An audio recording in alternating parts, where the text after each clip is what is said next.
Skin allergy వల్ల మొఖం మీద అన్ని ప్యాచీలాగా లేసిపోయిందండి. జుట్టంతా పోయి ఈ డాగు 3 నెలల్లో 3 నియోమిక్ టాబ్లెట్లు వేశా.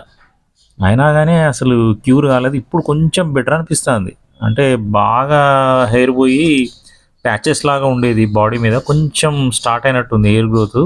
కానీ ఎంతైనా అసలు కనపడలేదసలు. యూజ్ అయితే ఏం కనపడలేదు. కొంచెం తగ్గిందేమో గానీ క్యూర్ అయితే అవ్వలేదు.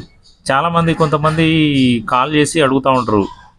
నియోమిక్ టాబ్లెట్లు వాడినా కూడా ఏమీ క్యూర్ కాలేదండి. ఆ ఎలర్జీ పోలేదని చెప్తా ఉంటారు నాకు కూడా. నేనేసేవి కూడా 1, 2 డాగ్స్ ఇంతే ఉన్నాయండి. అది చూడండి మొహం మీద ప్యాచ్‌లు పోలేదు.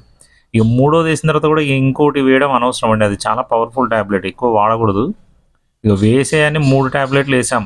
లేట్‌గా రికవర్ అయిద్దామా ఒకసారి డాక్టర్‌ని ఇదే డౌట్ గురించి నేను అడిగితే కొన్నిటికి తగ్గదు. బాగా ఉన్నప్పుడు ఏందంటే యాంటీబయాటిక్స్ కూడా యాడ్ చేసేయాల్సొస్తది నియోమిక్‌తో పాటు అని చెప్పారు ఒకసారి. ఇక అలాంటిదేమన్నా చూడాల్సిందే. కొన్నిటికి పని చేయలేదు. ఆ ప్యాచెస్ చూడండి మొహం మీద. యాక్టివ్‌గా బాగానే ఆడుతుంది గానీ, ఆ స్కిన్ ఎలర్జీ ఒకటే ప్రాబ్లమ్. ఫస్ట్‌లో బాగుండేది. తర్వాత ఈ స్కిన్ ఎలర్జీ వచ్చింది డాగ్.